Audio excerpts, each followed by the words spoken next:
To change the default keyboard on your Samsung Galaxy S24 Ultra so that the selected keyboard will show up by default each time you use the keyboard. To do so, swipe down the top of the screen and then tap setting icon. Scroll down the screen to find general management. Tap general management. Tap keyboard list and default. Tap default keyboard. And then select the desired keyboard you like to set as the default.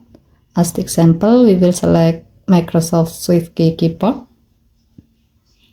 To see the result, open an app where you can use keyboard, like when writing a note in the Note app.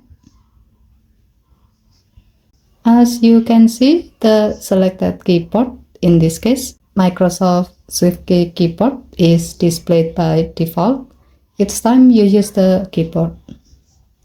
Okay, thank you for watching. Please help to like and subscribe. Have a nice day.